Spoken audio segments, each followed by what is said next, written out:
So we've actually used, just on this area here, 7 litres, but you can see how it's all running off.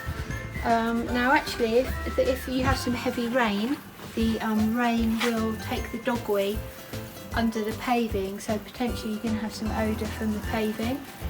You can see here how it's pooling, and there's no real drainage.